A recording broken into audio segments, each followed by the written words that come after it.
Hay por ahí un micrófono que transmite mucho ruido.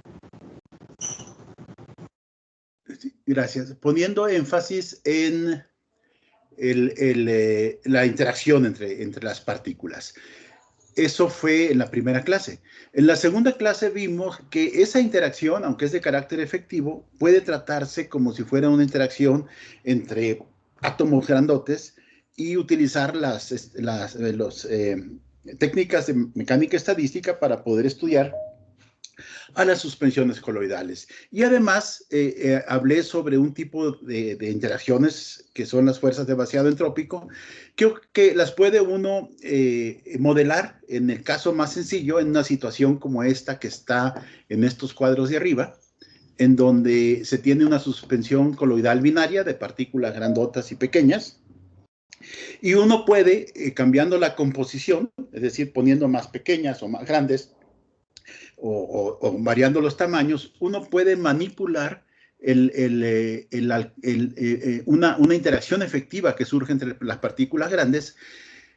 Puede uno manipular su intensidad y su alcance. Y vimos que esa interacción efectiva se origina en los cambios de entropía del sistema y puede ser, como mencionaba ahorita, manipulable. Y eso, bueno, se ha visto experimentalmente. Y entonces, una vez que tiene uno la opción de manipular esta interacción, que es de origen entrópico, o sea, estamos manipulando la entropía, entonces uno puede utilizarla como es una atracción que es muy atractiva al contacto, uno puede utilizarla para generar estructuras ordenadas. Por ejemplo, puede uno cristalizar proteínas o sintetizar cristales fotónicos que son cristales coloidales, son fotónicos porque cuando se usan coloides cuyo tamaño es del orden de la longitud de onda de la luz, entonces estos materiales tienen propiedades fotónicas. O vidrios fotónicos, puede uno incluso generar orden de menor alcance, como por ejemplo el que surge cuando uno sintetiza moléculas coloidales. O, por ejemplo, nuevos materiales con propiedades nuevas interesantes o técnicas por ejemplo, de recubrimiento de superficies. Y todo esto son estructuras ordenadas que les podemos dar cierto uso y que surgen precisamente de manipular la entropía. La entropía del sistema completo aumenta después de cualquier proceso, como nosotros ya lo sabemos. Sin embargo, lo hace de tal manera que una parte del sistema, aquella parte en donde están involucradas las partículas grandes, se ordena. Al contrario de lo que intuitivamente uno espera por todo lo que uno ha escuchado y de la entropía que uno debería tener desorden, pues bueno, aquí resulta que las partículas grandes se ordenan. Las que sí se desordenan muchísimo, muchísimo más de lo que están al principio, son las partículas pequeñas, pero las partículas pequeñas no importan aquí porque lo que uno quiere es obtener una estructura de las partículas grandes, como esta que está aquí. Entonces las partículas pequeñas el desorden que ocurre en ellas no tiene relevancia. Y la entropía al final aumenta en el sistema completo. Muy bien, tratamos este tipo de interacciones a un nivel muy básico, con una serie de argumentos intuitivos en términos en términos de gases ideales, y terminamos con una expresión muy sencilla para esos potenciales de interacción, que a pesar de que tenemos puras partículas duras, resultaba que en el potencial efectivo entre las partículas grandes era atractivo. El experimento mostraba que cuando uno empezaba a concentrar las partículas pequeñas, en algún momento dado surgía aquí un pico, una repulsión enfrente del pozo atractivo. Entonces, tengan en mente estas expresiones que están aquí para la interacción entre las partículas y que surge este pozo atractivo repulsivo enfrente del pozo atractivo, esta barrera repulsiva enfrente del pozo atractivo por los mismos efectos entrópicos.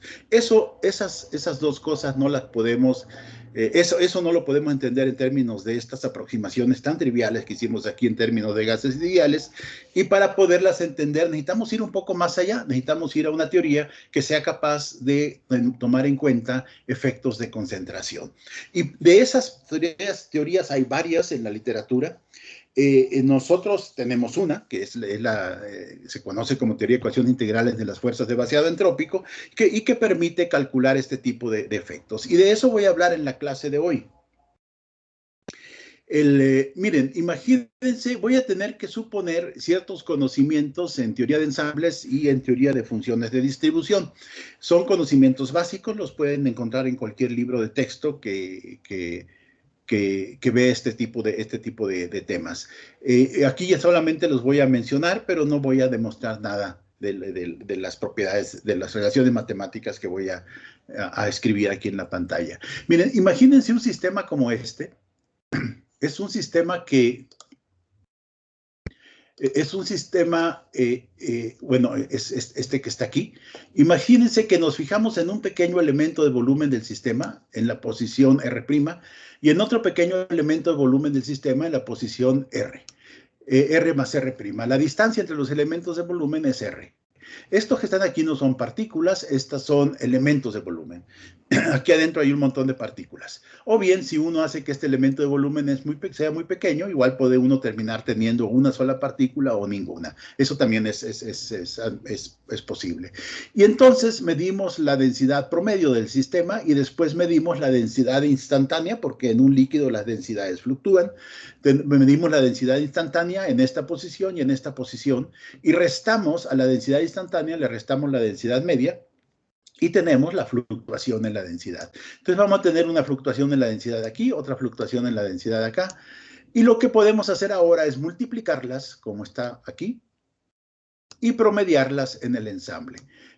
Cuando uno hace eso, lo que estamos calculando es la correlación que ocurre entre las fluctuaciones de densidad en esos dos elementos de volumen separados por la distancia R. Y además, como estos elementos de volumen, como uno puede recorrer todo el sistema encontrando elementos de volumen separados por una distancia R, entonces integramos esto sobre todo el volumen del sistema, y lo que vamos a tener al final es una medida de la correlación total que existe entre las fluctuaciones de densidad en estos elementos de volumen separados por la distancia R. Esa correlación mide todas las posibles correlaciones, aunque no sepamos su origen, aunque ni siquiera podamos identificarlas con claridad. Esa función HDR mide todas esas fluctuaciones. Ahí están todas las correlaciones que ocurren en el sistema. Pero esta cantidad que está aquí, uno la puede evaluar utilizando teoría de funciones de distribución en el contexto de la teoría de ensambles. Y cuando uno evalúa esta cantidad de esa manera, resulta que esta HDR, que es la función de correlación total, por los motivos que ya mencioné, se puede escribir de esta manera. H más 1 es esto que está aquí. Esta es la integral de configuración de la que hablé ayer. Y bueno, esta es una integral del factor de Boltzmann en n-2 partículas. Esta en esencia es la definición de la GDR, de la función de distribución radial de dos partículas. Y entonces esta HDR se puede escribir de esta manera.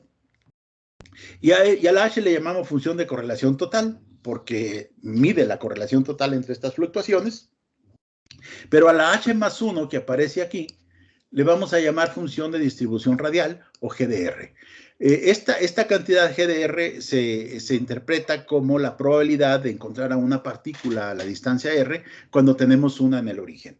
Entonces, esta HDR, de hecho, es una cantidad que va a cero a distancias grandes, porque a distancias grandes no están correlacionadas las fluctuaciones entre los elementos de volumen, a menos que estemos cerca de un cambio de fase, y de hecho la HDR se utilizó muy al principio para caracterizar precisamente cambios de fase. Y la función de distribución radial es en esencia la HDR más 1, es decir, cuando la HDR va a 0 a distancias grandes, la GDR va a 1. Y eso se interpreta como que no hay correlación entre las fluctuaciones separadas por distancias muy grandes. Mientras que a distancias muy pequeñas, por ejemplo, cuando tenemos dos partículas que se superponen, entonces ahí la GDR sería cero, lo que implica que la probabilidad de que dos partículas se superpongan sea cero, porque el principio de Pauli no lo permite. Y la HDR sería -1, y eso significaría lo mismo, que la probabilidad de que dos partículas se superpongan sería cero. La GDR es una cantidad que se puede medir con experimentos de videomicroscopía, y la transformada de Fourier de la HDR está relacionada con el factor de estructura, que es también una cantidad que se puede medir con experimentos de dispersión de luz, por ejemplo. De tal manera que uno puede, las aproximaciones teóricas que uno tenga para calcular esas cantidades, las puede uno comparar con los experimentos. Y de hecho, de esa comparación puede uno obtener potenciales de interacción entre las partículas y comparar con modelos que uno tenga para las interacciones efectivas. Y de esa manera se cierra un círculo virtuoso que permite ir calculando propiedades estructurales para distintos tipos de potenciales que se van conociendo cada vez con más detalle. Siguiendo con esta misma línea de ideas, miren, esto que está aquí se ve medio raro, pero en esencia es la compresibilidad isotérmica. Entonces, esto es la compresibilidad isotérmica, y uno puede demostrar, utilizando teoría de funciones de distribución en el contexto de la teoría de ensambles, que la compresibilidad isotérmica de un fluido es esta cantidad que está aquí, ¿no? Esto de aquí es la H. Es esa cantidad que está ahí. Eso lo puede uno demostrar. No es difícil, pero tampoco lo voy a hacer aquí. Lo encuentran en cualquier libro de teoría de líquidos, como por ejemplo en el McCurry de mecánica estadística, que tiene un capítulo que tiene que ver con teoría de líquidos. Y bueno, nosotros sabemos que en un cambio de fase gas-líquido, en un fluido, la compresibilidad isotérmica diverge. Eso quiere decir que de alguna manera la HDR o la GDR son capaces de capturar el cambio de fase, es decir, la divergencia de la compresibilidad isotérmica. Sin embargo,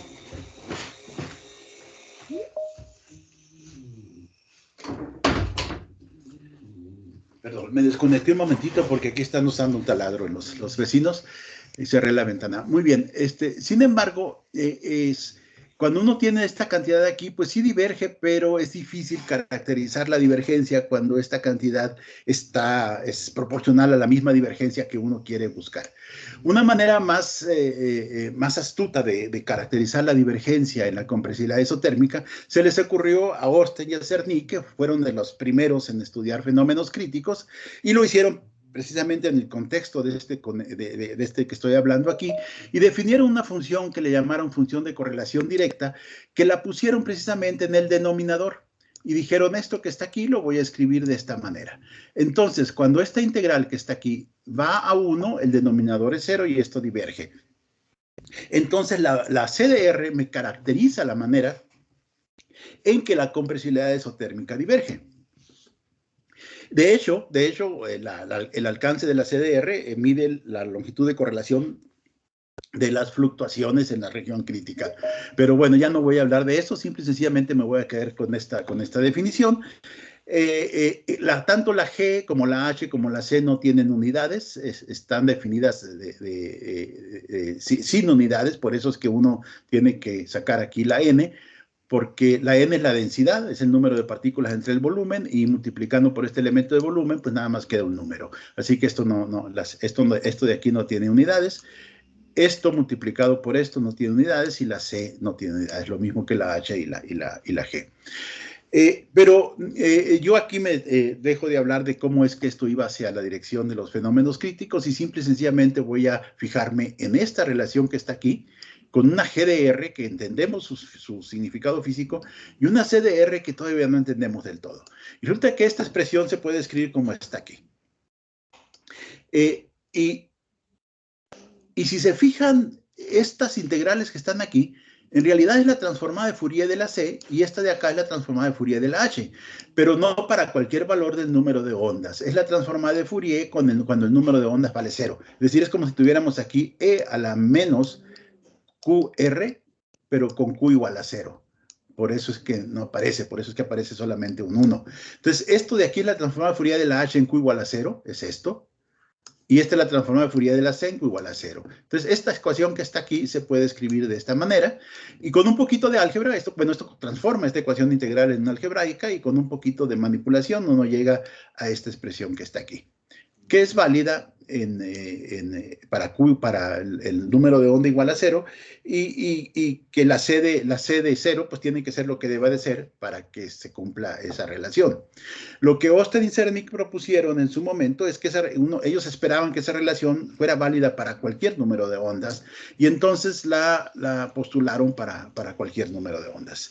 Y la escriben de esta manera. Ahora, si uno utiliza el teorema de convolución, uno puede pasar esta ecuación al espacio de configuraciones y toma esta forma que está aquí, que es una ecuación integral, y que es la famosa ecuación de Osten y Zernike. En la actualidad, esta ecuación de Osten y Zernike ya se ha podido derivar, por ejemplo, de teoría de funcionales de la densidad, y se sabe que es exacta. Y se ha podido derivar sin ningún problema, con definiciones claras para la CDR, que ya es otro asunto si se pueden medir o no, o qué tan fácil es entenderlas, pero con una claridad matemática que deja esta relación fuera de duda. Muy al principio, antes de que se pudiera derivar, cuando todavía la definición la propuesta era más bien intuitiva, esto se interpretó de una manera que permitía entender muy bien la física. Si tenemos un elemento de volumen 1 y otro elemento de volumen 2, esos elementos de volumen pueden ser tan pequeños que en ellos nada más quepa una partícula. Entonces es lo mismo que decir que tenemos una partícula 1 y una partícula 2. En realidad da igual de qué esté hablando uno, de partículas o elementos de volumen. Y entonces HDR sería la correlación total entre las dos partículas que están separadas por una distancia R. Entonces, si uno ve esta ecuación que está acá, es como si uno dijera, bueno, si la densidad es muy baja, esa correlación total, en esencia, es la función de correlación directa. Perdón, la CDR que actualmente se conoce como función de correlación directa. Y entonces uno podría descomponer la función de correlación total en una correlación directa, que es la que ocurre cuando hay muy poquitas partículas, pero si empieza a haber más partículas, entonces uno esperaría que empiecen a surgir correlaciones entre 1 y 2, mediadas por una tercera partícula, de tal manera que uno podría estimar el valor de esa correlación si uno estima la correlación directa entre 1 y 3, y luego la correlación directa entre 3 y 2, y eso nos daría la manera en que de forma indirecta 1 se relaciona con 2. Y si el sistema es aún más denso, entonces podríamos esperar tener este mismo efecto, pero mediado por dos partículas, y así sucesivamente. Entonces, si uno escribe esto en términos, en forma de ecuaciones, entonces lo que uno tiene es que la correlación total es la correlación directa, más este término que está aquí, que es esta C por esta C, pero esto va a depender de la posición de la partícula 3, y la partícula 3 se puede mover por todo el volumen, aunque la distancia entre 1 y 2 esté fija. Perdón, Salvador, ¿sí ven mi pantalla con las ecuaciones? Sí, sí, todo bien. Gracias, sí, porque de pronto como que se me brincó aquí la pantalla, pero bueno, esto va a depender de las posiciones de las partículas 3, y entonces este efecto se calcula integrando sobre todas las posibles posiciones de las partículas 3, y como hay muchas partículas en el sistema, entonces hay que multiplicar esto por n, por la densidad, que nos va a decir más o menos cuántas partículas del tipo 3 hay ahí. Y el siguiente término es este que está acá. Perdón si escuchan un ronquido de fondo, es mi perrita que está aquí durmiendo a un ladito, y no crean que yo puedo dormir y hablar al mismo tiempo. Y bueno, este sería el siguiente término.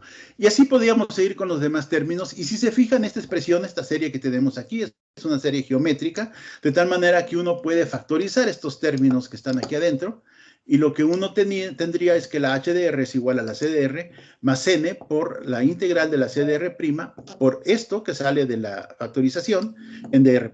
Pero esto que está aquí dentro del corchete es la HDR menos R'. Y entonces lo que tenemos aquí de nuevo es la función es la ecuación de Osten-Zernike, es esta misma, que se puede entender de esa manera. Y eso es muy importante interpretarlo de esa forma, porque entonces ya tenemos una idea de lo que significa la CDR. La CDR es de alguna manera el límite de la correlación cuando hay muy pocas partículas. Y eso es muy importante porque esta ecuación que tenemos aquí es una sola ecuación, pero tiene dos incógnitas. Entonces, para poderla resolver, necesitamos por lo menos una segunda ecuación que relacione a H con C. Y esta segunda ecuación, además, debe contener al potencial de interacción entre partículas, porque es el potencial de interacción entre partículas el que nos va a decir cómo es la física de estos sistemas. Entonces, pero con esta interpretación que tenemos aquí, ya sabemos que cuando los sistemas son muy diluidos, la función de correlación directa tiene que estar relacionado con la única fuente de correlación que existe cuando uno tiene dos partículas. Y esa es el potencial de interacción. Entonces, cuando uno sabe de antemano, entonces, por esta argumentación, que la CDR debe ir, cuando la densidad es muy baja, debe ir como el potencial de interacción entre partículas. Como la C no tiene unidades, entonces escalamos a beta con la energía térmica.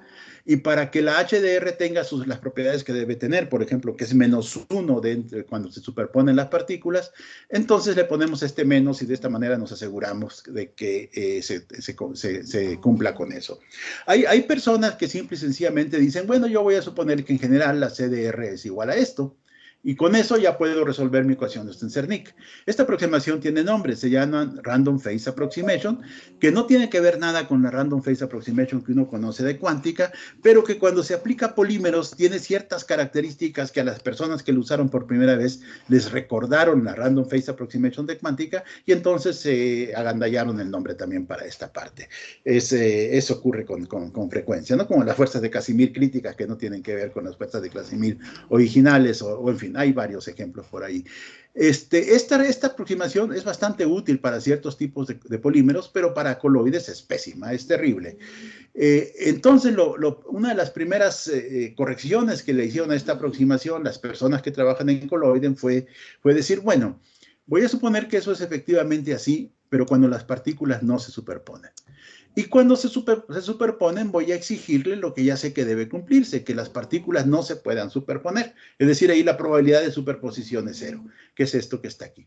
Y entonces, a esta aproximación se le conoce como aproximación esférica media y resulta ser una excelente aproximación para ciertos coloides. Incluso es capaz de predecir cambios de fase gas líquido y predecir comportamientos y caracterizar la divergencia de la compresibilidad isotérmica en términos de esta función.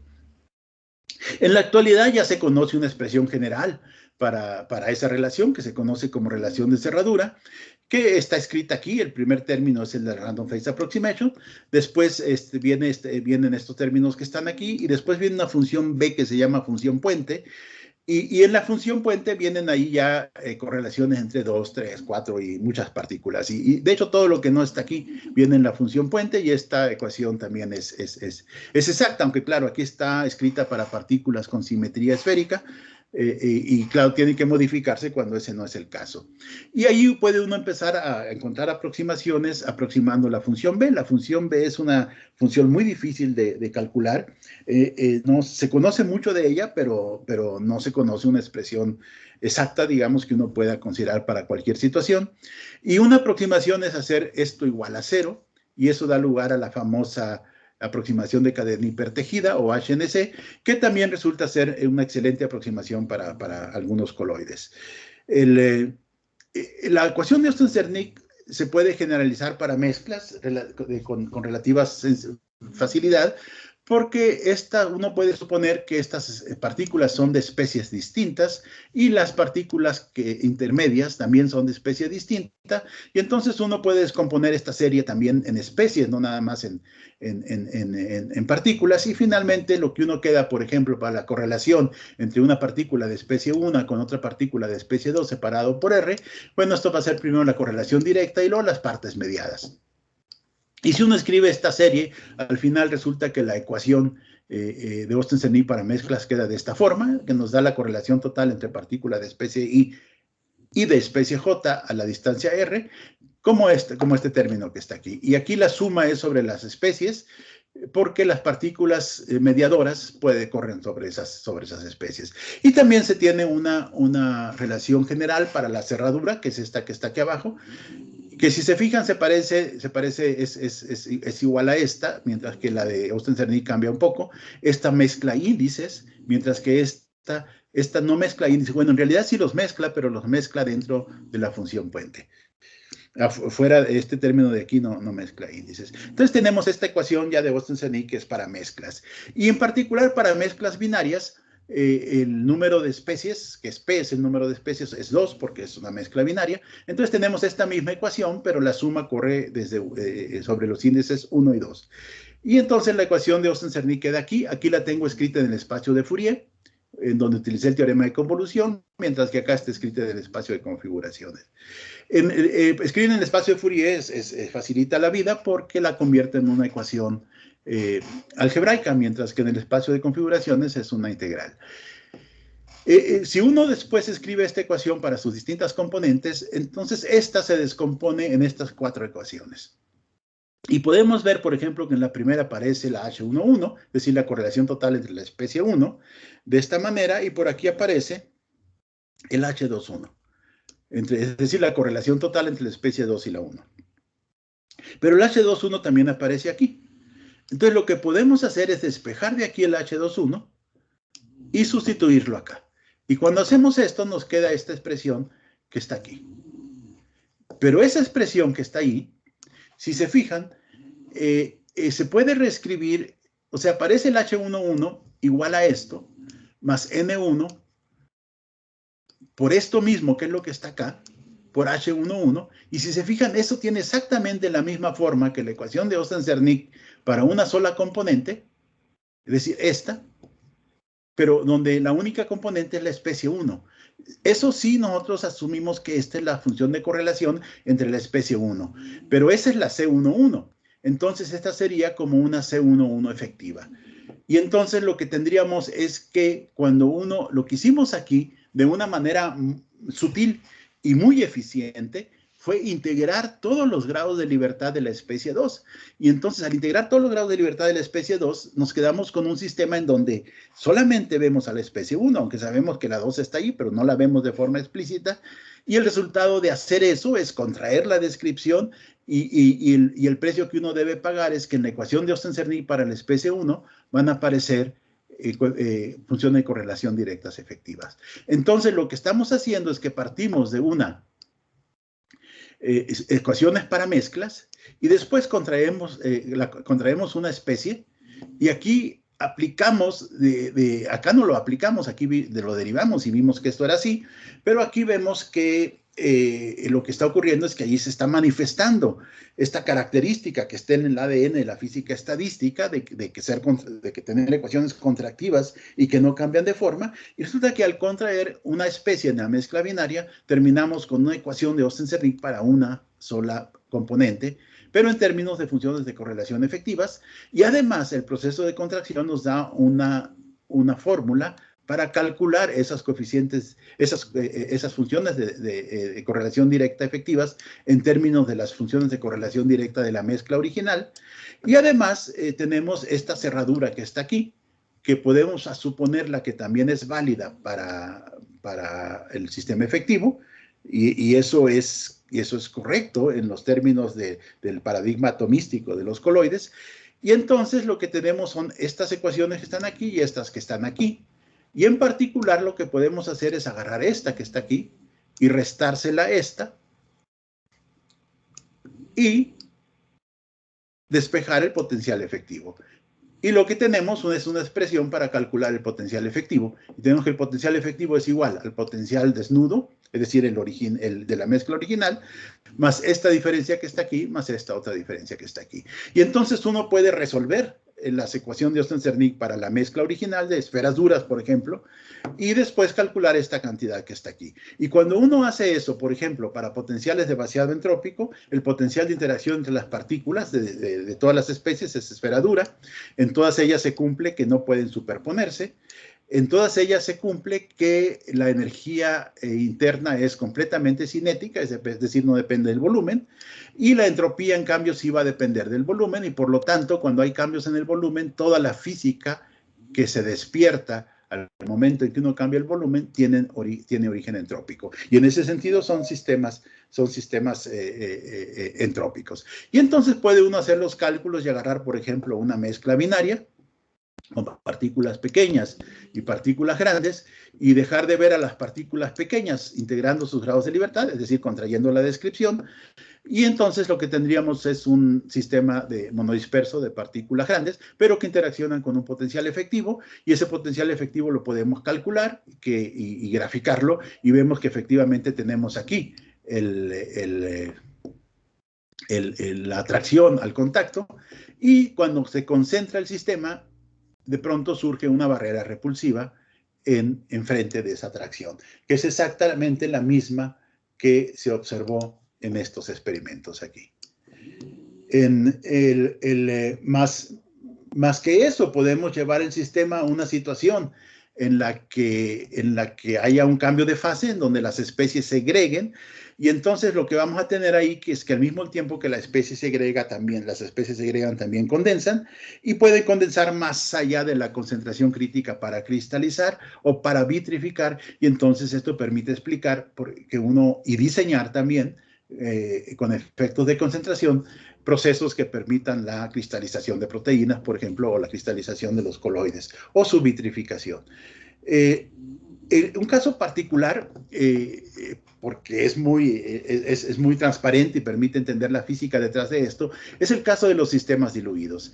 Esta es la forma general que tenemos para el potencial efectivo, la que acabo de mostrar ahorita, pero en sistemas diluidos, bueno, uno puede demostrar que las funciones fuentes, su primer término de la densidad es cuadrático en la densidad, entonces para densidades bajas este término va a ir de forma cuadrática a cero, así que lo vamos a hacer cero y nos vamos a quedar con esto. Esto va lineal a cero, así que sobrevive después de que esto ya se apagó.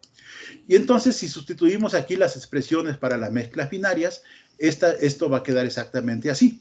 Ahora aquí podemos hacer una expansión en serie de potencias de la densidad, es tipo virial para las funciones de correlación directa. Uno puede demostrar esto con relativa facilidad, que esto es así, en donde el primer término, el término de la C que no depende de las concentraciones, es decir, el término constante en esta expansión, es simple y sencillamente una función escalón, que es -1 cuando las partículas se superponen y 0 cuando no se superponen.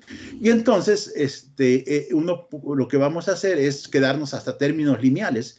Vamos a hacer N1 yendo a 0 y nos vamos a quedar hasta términos lineales en N2. N2 van a ser dos van a ser las especies pequeñas, uno va a ser la especie grande. Entonces vamos a tener dos partículas grandes inmersas en un mar de partículas pequeñas que a su vez es diluido, de tal manera que nos quedamos solamente hasta términos lineales aquí.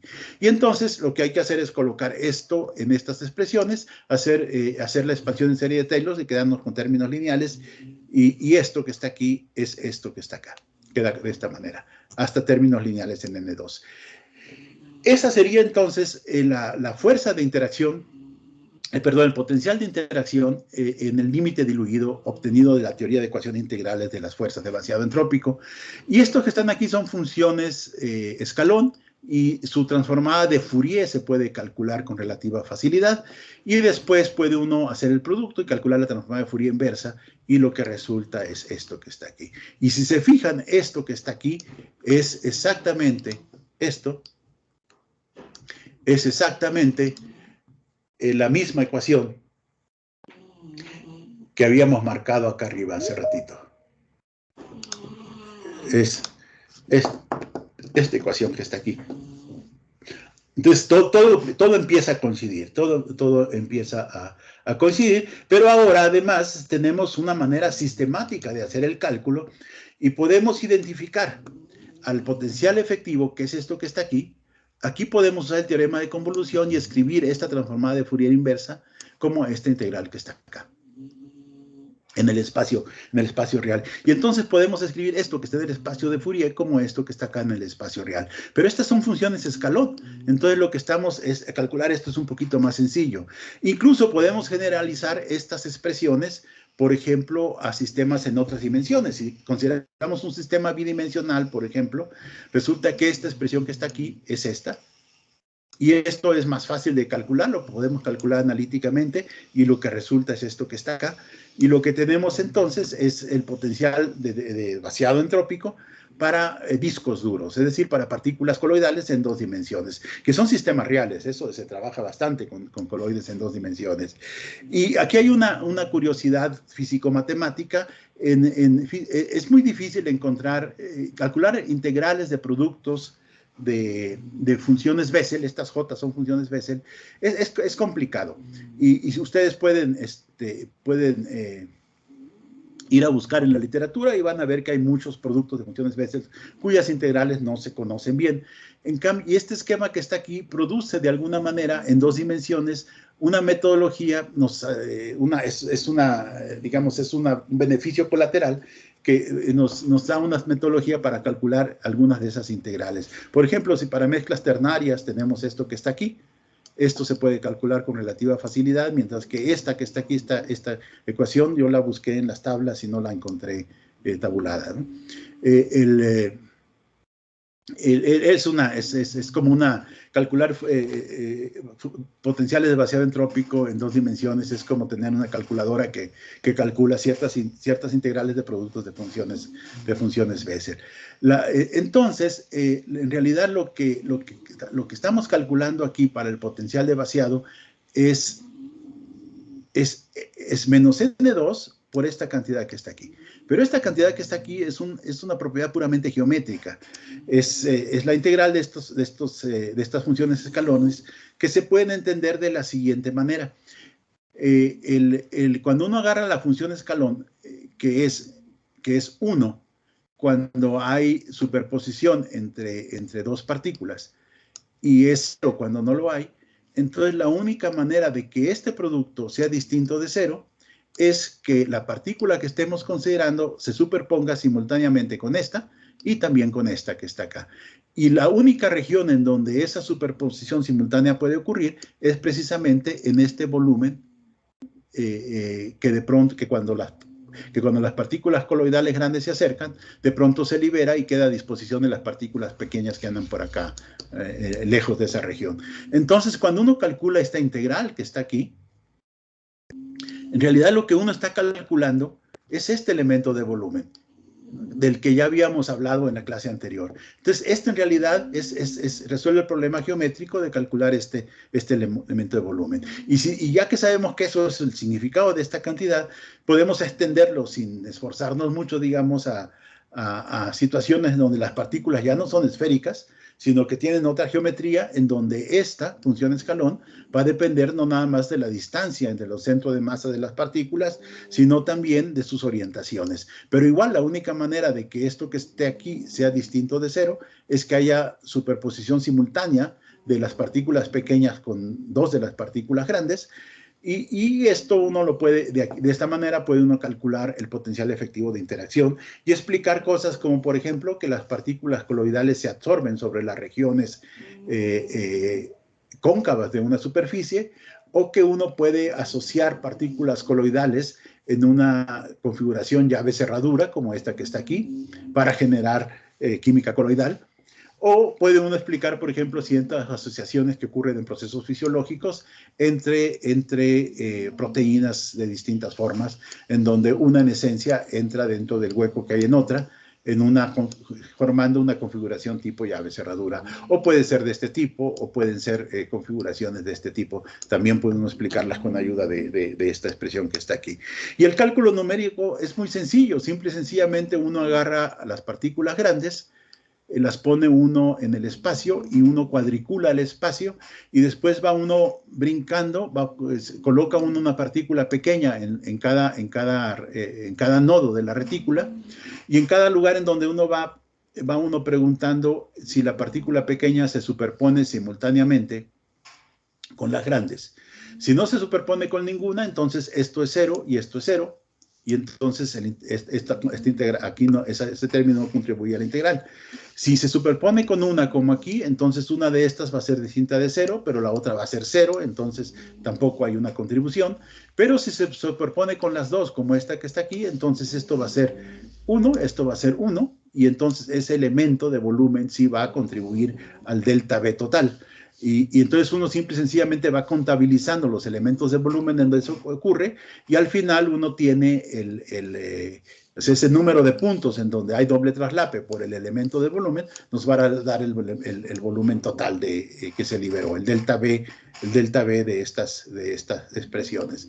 Y de esa manera puede uno calcular con relativa sencillez, por ejemplo, la interacción entre coloides cúbicos y esféricos. Los hay cúbicos, ya se ha sintetizado entre cúbicos y cilíndricos.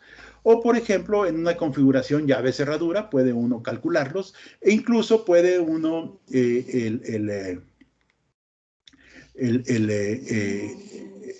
puede uno con este cálculo que está aquí, una vez que ya tiene uno la fuerza de vaciado entrópico, que aquí hay una comparación entre la simulación, que es esta que está aquí, y nuestro cálculo numérico, y la simulación simple y sencillamente muestra más efectos de concentración que nuestro límite diluido, pero el comportamiento es muy parecido.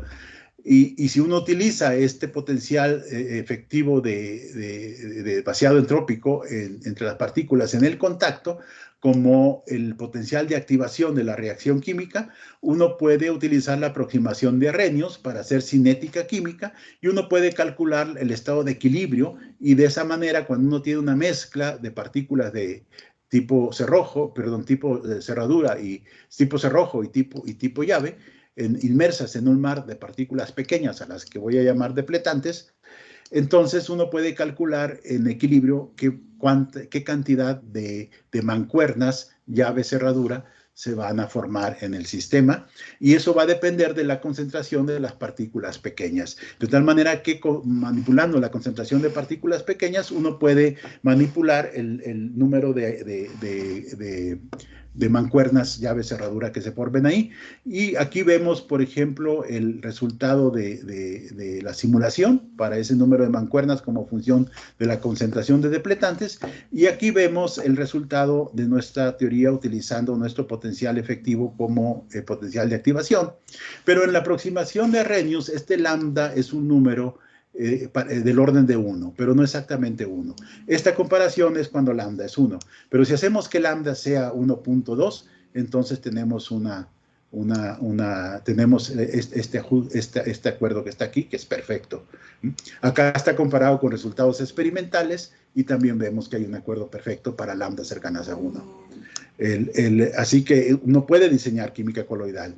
Uno puede también diseñar paisajes entrópicos, en donde uno puede ver la interacción efectiva entre partículas grandes y superficies, y de esa manera entender cómo es que ocurre que las partículas grandes se absorban en las regiones cóncavas de la superficie, y eso permite precisamente el recubrimiento selectivo de superficies, y uno lo puede entender en términos de esta teoría de ecuaciones integrales, calculando esos elementos de volumen de la manera que expliqué hace un momento. Incluso para superficies un poquito más complicadas, uno puede entender, por ejemplo, que las partículas coloidales, cuando están dentro de una membrana, si uno pone una mezcla binaria dentro de una membrana, uno puede entender por qué las partículas coloidales grandes se van a la orilla, y dejando el centro de la membrana libre para que esté ocupado únicamente por partículas pequeñas. Todo eso lo pueden entender en estos términos. Aquí he estado citando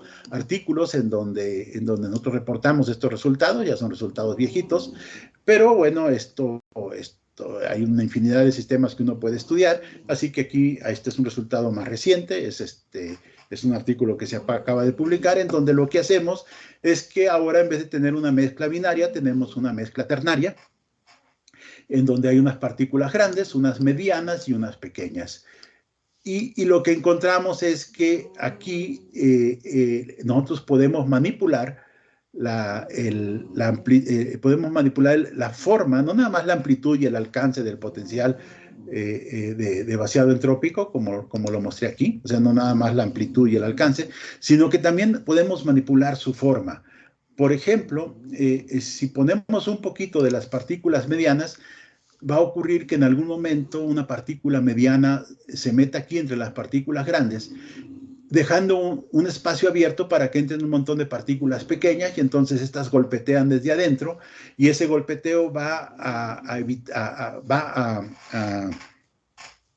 a anular la atracción entrópica, de tal manera que uno puede con la tercera especie, uno puede apagar la atracción entrópica al contacto, pero la puede uno encender a distancias más grandes, y también uno puede encender y apagar la repulsión entrópica que ocurre enfrente de la atracción, de tal manera que uno puede empezar a generar potenciales de vaciado entrópico que tengan una parte atractiva y una parte repulsiva, cuyas amplitudes relativas puede uno manipular con las concentraciones de los depletantes, que ahora son de 2 tamaños, y de esa manera uno puede generar un tipo de interacción que se conoce como interacción competitiva, en donde la interacción por un lado atrae a las partículas, pero si se acercan demasiado las repele, y eso genera cúmulos, y esos cúmulos eventualmente pueden generar estructuras percolar y formar estructuras como por ejemplo geles.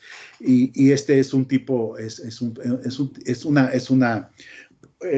una vertiente muy interesante de este tipo de estudios, porque permite ampliar las posibilidades de manipulación de los potenciales entrópicos en estos sistemas. Aquí está otro resultado, aunque este no es con esta teoría, todavía no. Estas son simulaciones con colegas del Instituto Tecnológico en Jalapa, Michel Sosa y Salvador Herrera, en donde ellos tomaron unas partículas en 2 dimensiones, unas partículas en forma de L, y resulta que las partículas en forma de L en 2 dimensiones son quirales, es decir, esta partícula no se puede superponer con su imagen especular en 2 dimensiones. En 3 dimensiones no son quirales, sí se pueden superponer, pero en 2 dimensiones sí son quirales.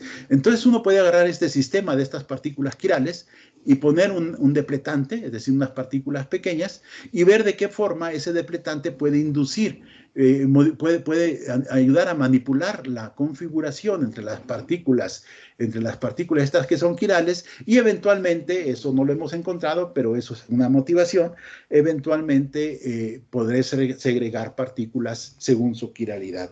La segregación de partículas por quiralidad es muy importante en la industria farmacéutica, y este es un modelo coloidal que permite entender algunos de los aspectos importantes en ese tipo de segregación. Una de las propiedades que hacen muy importantes a los coloides, y de las que no dije nada hasta ahorita, es que permiten hacer modelos mesoscópicos de sistemas atómicos. Y eso se puede precisamente por el paradigma atomístico de los coloides, que en esencia se comportan como si fueran átomos grandes. Entonces uno puede modelar a este nivel mesoscópico un proceso de segregación por quiralidad que eventualmente, porque nada esto es seguro hasta que no lo ha hecho uno, podría ayudar a diseñar mecanismos de segregación por quiralidad en moléculas biológicas. Y bueno, yo aquí me detengo. Ahorita en la siguiente hora viene un seminario de Ramón Castañeda, que es precisamente coautor de todos estos artículos. Mi curso fue de cosas básicas, prácticamente todo lo que he mencionado aquí es historia. Y él les va a dar un punto de vista actual del campo de la materia condensada blanda en el contexto de sus intereses de investigación. Así que yo aquí me detengo y los invito a que asistan a la siguiente conferencia para que tengan una idea más actualizada de todo esto que he platicado yo en los últimos 3 días.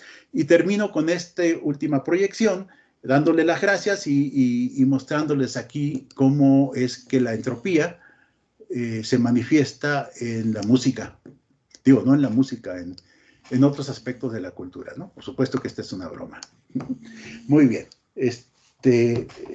Hay tiempo para algunas preguntas, por lo que veo, porque terminé 11 minutos antes.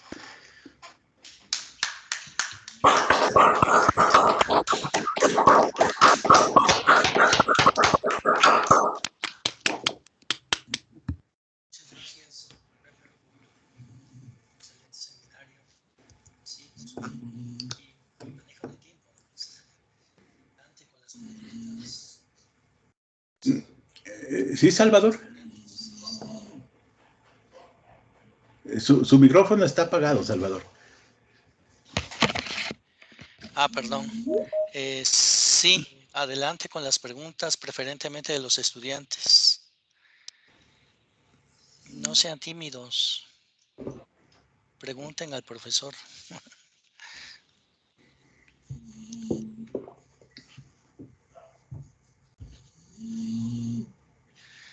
Bueno, tal vez en lo que se animan, yo tengo una duda respecto a uno de los comentarios cuando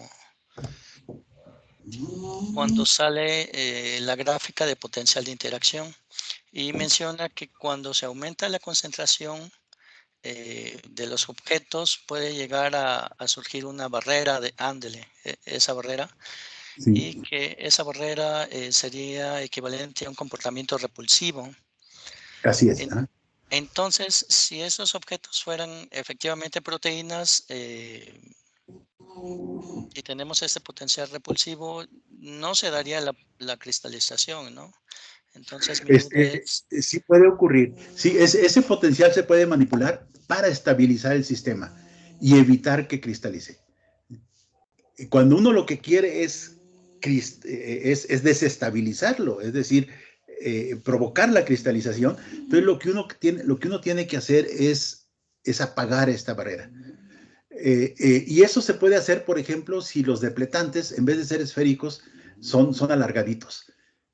Entonces, cuando uno hace eso, entonces esta atracción al contacto puede ser muy intensa y esta barrera desaparece.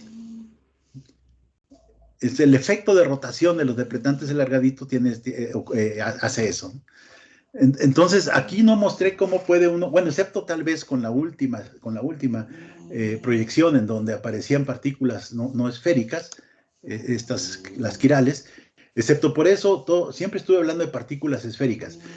Pero, bueno, no es cierto, también aquí hablé un poquito de partículas no esféricas y acá, pero sí, uno puede también jugar con la geometría y uno puede tener efectos que surjan de la entropía de rotación de las partículas.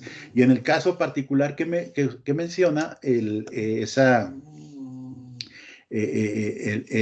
uno puede apagar esta repulsión con partículas que son un poquito alargadas. O puede uno también diseñar, que ya no tiene que ver con su pregunta directamente, pero aprovecho para decirlo, partículas que se le conocen como con parches entrópicos, es que son partículas que no son exactamente esféricas, que tienen distintas curvaturas en su superficie, y entonces van a interaccionar de forma distinta según la dirección en que se acerque uno a la otra, y con esto puede uno generar una serie de fases nuevas muy, muy interesantes. Este es un artículo muy interesante en esa dirección que se los recomiendo. Y aquí en esencia también lo que se está haciendo es nanociencias, ¿no? Pero de sistemas líquidos, de sistemas en blandos, ¿no? No sistemas duros. claro, entiendo. Eh, ¿Alguno de los asistentes tiene alguna pregunta?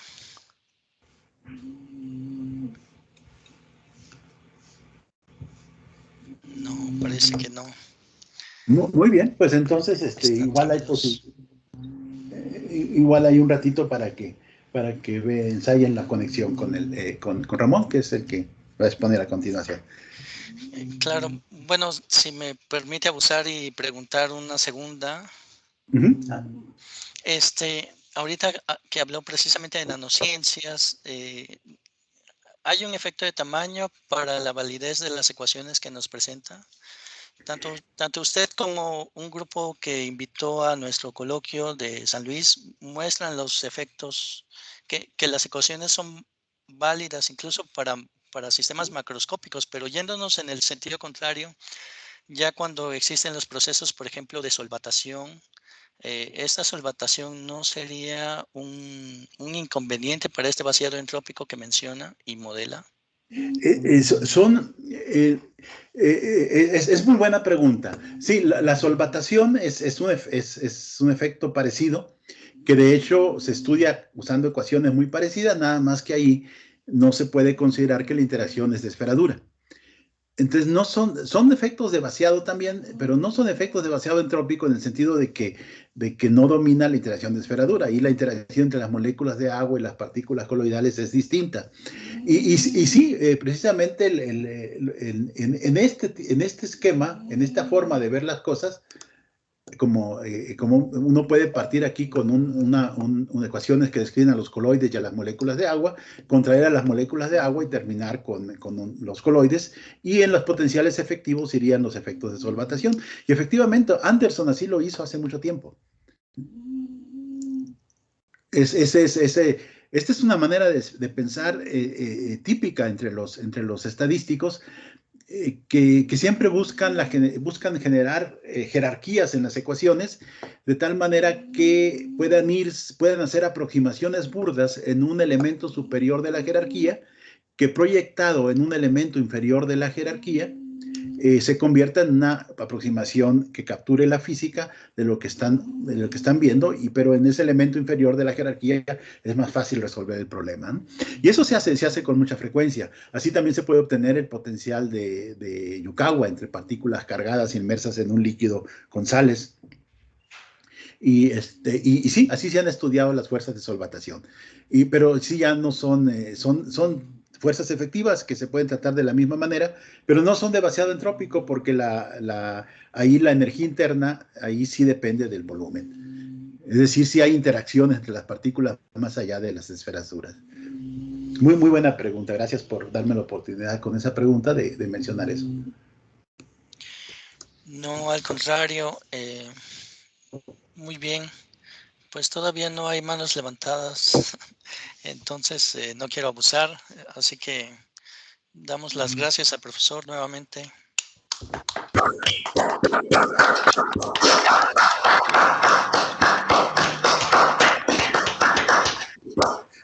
Gracias a ustedes por su asistencia. Pues a continuación seguimos con